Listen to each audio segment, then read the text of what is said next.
Sir ఈ 6 ప్రోడక్ట్‌లు మనకు market differentiate చేస్తా. నేను 6 డిస్కస్ చేయదలుచుకోవట్లేదు. ఓకే. నేను ఓన్లీ ఒక ప్రోడక్ట్ 2 ప్రోడక్ట్ డిస్కస్ చేద్దాం అనుకుంటున్నా. ఏదైనా సెల్ఫ్ ఎంప్లాయిడ్ ఇన్‌కమ్ అనుకోండి. మీకు మార్కెట్‌లో ఏం చేస్తారంటే 50, 60% మాత్రమే కన్సిడర్ చేస్తారు. బట్ మనం ఏందంటే 80% కన్సిడర్ చేస్తాం. మనం 80% కన్సిడర్ చేస్తాం. ఇంకొకటి ఏందంటే హోమ్ లోను, బ్యాలెన్స్ ట్రాన్స్‌ఫర్ ప్లస్ టాపప్. మీకు బయట మార్కెట్‌లో టాపప్ లోను ల్యాబ్ కిందే కన్సిడర్ అవుతుంది. మనం కూడా ల్యాబ్ కిందే కన్సిడర్ చేస్తాం. ఇన్ కేస్ లెట్స్ సే ఒక కస్టమర్‌కి 20,00,000 లోన్ ఉంది హోమ్ లోన్ వేరే కంపెనీలో. ఇప్పుడు 10,00,000 కావాలనుకుంటున్నాడు. అంటే total combined loan amount is 30,00,000.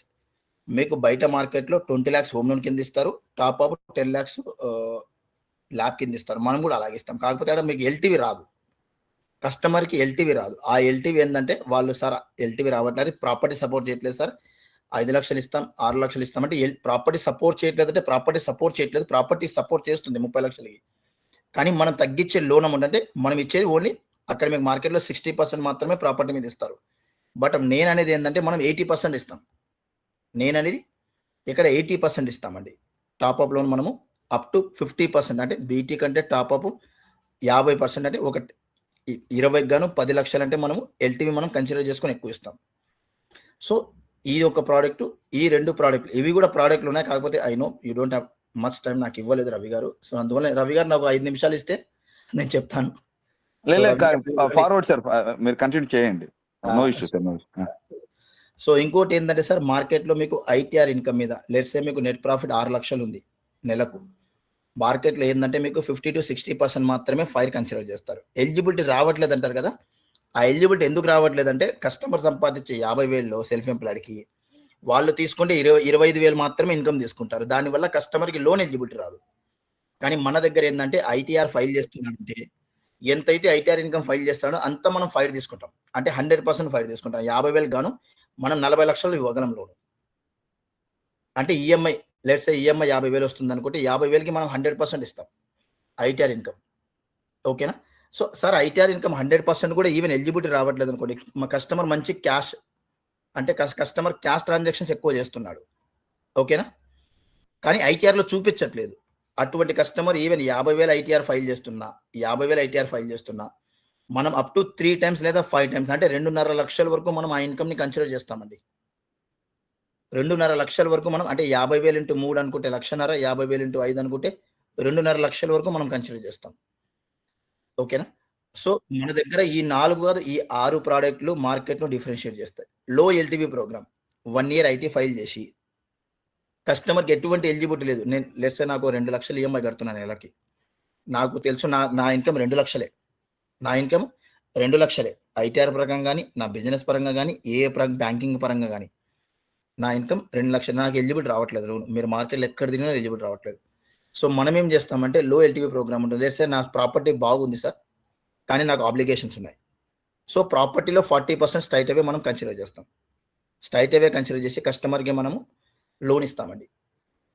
కస్టమర్‌కి మనం లోన్ ఇస్తాం. ఎలిజిబిలిటీ లేకపోయినా లో ఎల్టీవీ ప్రోగ్రామ్‌లో మనం లోన్ ఇస్తాం. ఇంకొకటి బీటీ సర్రోగేటెడ్ ప్రోగ్రామ్స్ అంటాం. బీటీ సర్రోగేటెడ్ ప్రోగ్రామ్ ఏందంటే కస్టమర్ ఇందాక నేను చెప్పినట్టు ఇది ఏందంటే కస్టమర్‌కి ఎటువంటి లోన్ లేకపోతే లో ఎల్టీవీ. కస్టమర్‌కి ఎక్కడైనా లోన్ ఉంది సార్, వేరే కంపెనీలో బీటీ ఉంది. కానీ టాపప్ రావట్లేదు అనే కన్సర్న్స్ ఎక్కువ ఉంటాయి. ఎందుకంటే కస్టమర్‌కి ఆల్రెడీ ఫుల్లీ ఆబ్లిగేటెడ్. కస్టమరు ఎంత సంపాదిస్తున్నాడో అంత ఆల్రెడీ ఖర్చు పెడుతున్నాడు. అంటే మన రికార్డ్స్ ప్రకారం ఎంత సంపాదిస్తున్నాడో అంత ఖర్చు పెడుతున్నాడు. ఆయనకి ఎలిజిబిలిటీ రావట్లేదంటే మనం ఏం చేస్తామంటే లెట్స్ సే ఒక 36 మంత్స్ ఈఎంఐ బాగా కట్టాడు. బయట మార్కెట్ ఈఎంఐ వేరే కంపెనీలో బాగా ఈఎంఐ కట్టాడు. హోమ్ లోన్ గాని, ల్యాబ్ గాని. 36 మంత్స్ కట్టాడు అనుకుంటే దాంట్లో మనం 35% లెట్స్ సే 20,00,000 అవుట్‌స్టాండింగ్ ఉంది లోన్. 20,00,000 శాంక్షన్ అయింది. ఒక 36 అంటే 3 ఏళ్ల కింద 20,00,000 శాంక్షన్ అయింది. 20,00,000కి ఎటువంటి ఎలిజిబిలిటీ లేకపోయినా మనం 35% లోన్ ఇస్తామండి. 35% టాపప్ స్ట్రెయిట్ అవే శాంక్షన్ చేస్తాం. సో ఈ 6 ప్రోడక్ట్‌లు మనకు మార్కెట్‌కి డిఫరెన్షియేట్ చేస్తాయి. సో మీకు తెలిసిన వన్ మోర్ ప్రోడక్ట్ ఏందంటే బ్యాంకింగ్. నేను సింపుల్ చెప్తాను. హైదరాబాద్‌లో we sanction this month only just few days back. Customer 18,00,000 నెలకి ఈఎంఐ కడుతున్నాడు. కస్టమరు నెలకు 18,00,000 ఈఎంఐ కడుతున్నాడు. He applied loan of 1.5 crores. కానీ ఆయన ఈ 18,00,000 కడుతున్న మనకున్న డేట్లలో ఈవెన్ దో ఆయన 5,00,000 బ్యాలెన్స్ మెయింటైన్ చేస్తున్నాడు. 5,00,000 బ్యాలెన్స్ మెయింటైన్ చేస్తున్నాడు. ఈ 18 లక్షలు మనం ఆబ్లిగేషన్ కన్సిడర్ చేసుకోకుండా ఈవెన్ దో వి శాంక్షన్ 1.5 క్రోర్స్. అంటే నేను చెప్పదలుచుకుంది ఏంటంటే మంచి బ్యాంకింగ్ ఉంటుంది. ఇప్పుడు మీకు తెలుసు అందరూ ఫోన్‌పేలు, గూగుల్ పేలు ఎక్కువ చేస్తున్నారు. సో ఈవెన్ ఆబ్లిగేషన్స్ ఉన్నా నేను అనదలుచుకుంది ఒకటి, కస్టమర్‌కి ఆబ్లిగేషన్స్ ఉన్నా ఒక్కసారి మాకు లీడ్ ఎయ్యండి. మేము మాకున్న ప్రాడక్ట్‌లు మేము చెక్ చేస్తాం. మాకు మంచి ప్రాడక్ట్స్ ఉన్నాయి. కస్టమర్‌కి లోన్ ఇవ్వడానికి మంచి ప్రాడక్ట్స్ ఉన్నాయి. మీరు దయచేసి మీకు ఏదన్నా కస్టమర్ చెప్తే సార్ నాకు నా సాలరీ ఇంత, నాదింత కానీ నాకు లోన్ రావట్లేదు. దయచేసి లీడ్ మాకు పోస్ట్ చేయండి. ఒకసారి రాజేష్ మాట్లాడతాడు. రాజేష్ నాతో డిస్కస్ చేస్తాడు. నేను మాక్సిమం నేను చెక్ చేస్తాను 90-95% నేను కేస్‌ని కన్వర్ట్ చేయడానికి. ఓకేనా? సో మా దగ్గర ఆ ప్రాడక్ట్‌లు మేము డిజైన్ చేశాం. నేను చెప్పదలుచుకుంది అదే. ఓకేనా?